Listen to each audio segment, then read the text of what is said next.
Tito nwoma otwerekoma Tito ti baako. Paulo Nyankopon akoa ne Yesu Kristo somafo ma won a Onyankopon yi won gidie ni onyamesompa ho nokra no nimdie dan kwa ni da so nkwa Onyankopon a oni atro no di free tete shebo na ebre esemu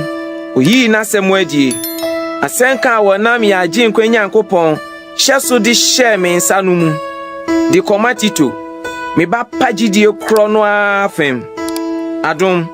mobrohunu asumdwe freje Nyankopon ne Awurade Kristo Yesu yen agi nkwa no nka o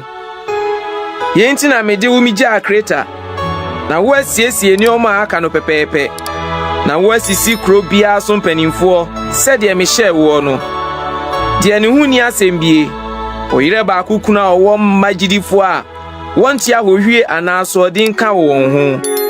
na de se ohwefo ni se woni ni ho asembi ka se Nyankopon fie hwefo onye ohopefo abufufafo osadwiam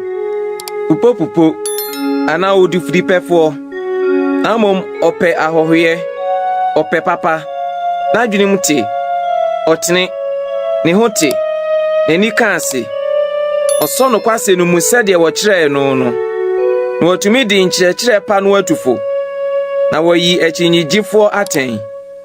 ebise ohun senkafo ne na adafo asunwiyefo pii wo ho ni titire no won a wo free tweti twam a esese wotua wo ano won na ni wo mfa so nti wo kyerɛkyerɛ de ense di Daniel fie mu butuo won mu bia oye won a won di fo kan se Kreta fo ya trofo da mo abone akwadwofo adidifo adanse ye nokre enu nti yi wa tenkete na won ho aye won din gidie mu na wanya so ama Yudafo anansesem ni nipa wodane won ho free nokra no ho ahyede ade nyina ho tema won a won ho te na won a won ho abafi na won nyinie no de hwe ho ntima won na mom wadwene won hunim nyina ho abafi wokase wonim Onyankopon nanso ode won nyuma pa no we nipa wo chiri won ni asoodinfo na won fra madwuma pa bia. Tito nwoma ti mienu na wo de kansam we fata nkyerɛkyerɛ pa no nkwakora ni so na ho wani munye duru wadwene mu nte won honya won den gidie odo ne boase tofem mere wansu mu won bra sede fata nipa kronkron woni nsekro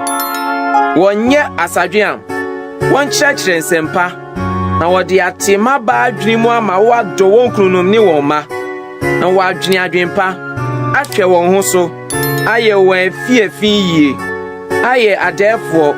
abrɛ won ho ase ama won krunom na wanka Nyankopon asɛm no ho asɛmone mrantie nso saa na tuwonfo na wonhwene adwenpa na bribia mu no yi ho adi sɛ nyuma panhwɛso nkyerɛkyerɛ mu yipɛye animduro asɛmpa ya wonya ho asɛm bi nka adi na de oni nya no afɛre ebiso ni yen ho bɔne bia ka nkwanso womrɛ won ho asɛm awon wura no wonso wani ade nyinaa mu won tuatua nsɛm ano won nwam nioma na mom wonyi no krepa nyinaa nkyerɛ na wode ahyehyɛ ade nkwa Nyankopɔn kyerɛkyerɛ ade nyinaa mu na Nyankopɔn adom a de nkwagye ba ma nipa nyinaa no ayi ne ho yɛne yɛn sɛ yɛapa musubɔ ne wiase akɔnɔ a yɛmfa adwene mu tie ne trene ne onyamesompa ntena wiase bere